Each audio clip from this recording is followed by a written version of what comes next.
Departing from the regularly played genres is good for the mental health. My mental health kinda in the bin right now. I usually never play Metroidvanias because they require a lot from me, in the form of taking notes and remembering where I left off after I closed the game last, but I decided that I've been playing too many platformers and roguelikes. Recently, I've been seeing a lot of talk about Pipistrello and the Cursed Yoyo, and I decided to jump in and see for myself. Within the first 20 minutes, I was hooked. So obviously, this week is going to be my Pipistrello and the Cursed Yoyo review. I do in fact want to give a shout out to the developer and the publisher for the key. I've had to buy a new car this week, and I don't have any money, so the key is incredibly appreciated. Last time, Pipistrello and the Cursed Yoyo is a Metroidvania from Pocket Trap and PM Studios. The game was released for all those modern consoles and the PC in May. The game retails for $20. When one thinks of the rich who attacked and belittled the lower class, they think of the Rockefellers, Andrew Carnegie, Cornelius Vanderbilt, and most recently, according to me, the Pipistrello family. Pipistrello and the Cursed Yoyo follows the adventure of Pipit, a bat who is a yo-yo fanatic who just wants to be a professional yo-yoer. And he is forced into an adventure to save his aunt, Madame Pipistrello, from the ruthless mob that she exploits every day. The Pipistrellos have monopolized the energy supply, and, specifically, 4 rival business owners have broken into their home and want her out of the picture. This is done by using the borderline magical mega batteries to separate Madame's soul. Quick on his feet, Pipit just nonchalantly throws the yo-yo into the mix, and a part of the aunt's soul gets stored in it. It is an interesting narrative choice to take the side of the actual bad guy, and it allows Pipit, who is completely uncaring of the brevity of the situation, to evolve as a character. Madame Pipistrello is easy to hate because, first of all, she looks like a demon, and second, she still only cares about getting her power back.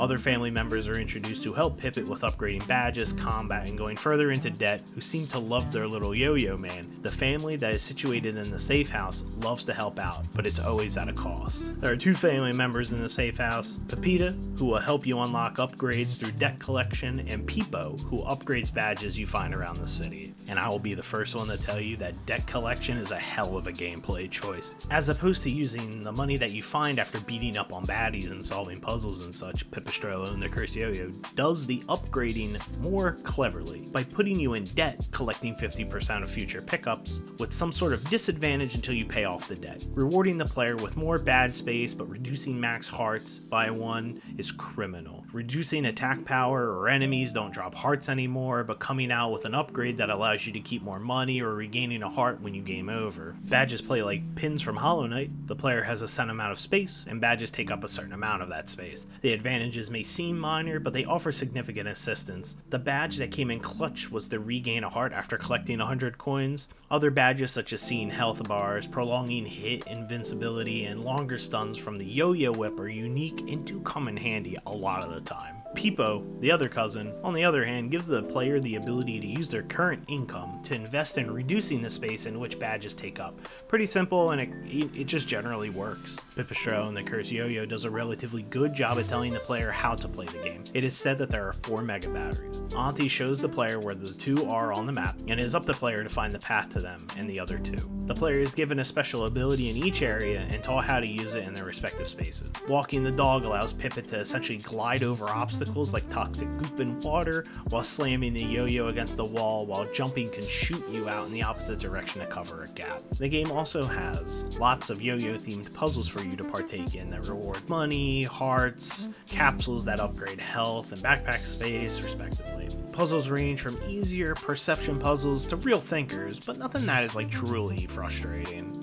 You know, Pipit might be the worst yo-yoer, but when they use it in combat, it is quite effective. Pipit can throw the yo-yo out, deal direct damage, or throw it and disconnect the yo-yo to send it flying, banking off corners and walls to hit baddies behind walls and such. Pipit can also parry attacks, which is easy, but it doesn't feel overpowered. There are loads of baddies to fight and yoink their pocket change. Bee cops, slime in mech suits, slimes that break into 2 different slimes, and gophers with sledgehammers. Boss fights are fun and on occasion are challenging. It really does at the end of the day. The fights really just challenge the player's mastery of the ability that was given to them at the beginning of the section.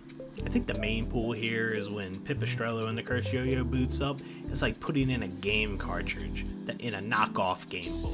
The game is totally inspired by handheld games, and when I first sat down to play, I was immediately reminded of Oracle of Seasons and Ages from the Zelda series. Pipit's animations remind me so much of those Zelda games. The game is incredibly colorful and sharp, and the focus on the no yellow paint rule allowed me to take in the sights of the city and the boss areas without a guiding hand. Other than that, the soundtrack is a complete jam. I really do like it. Leonardo Lima, Enrique Lorenzi, and Yoko Shimomura do a fantastic job of bringing that classic handheld vibe. At the end of the day, Pipistrello and the Cursed Yo-Yo hits all of the things on my bingo card. It has a fun, goofy narrative, likable characters, fun combat, great puzzles, and a truly unique look. If I play a game and I am reminded of another really good game from my childhood, then this game's gotta be good. I like that I get to follow the bad guy and wipe out her competition as a washed up professional yo-yoer.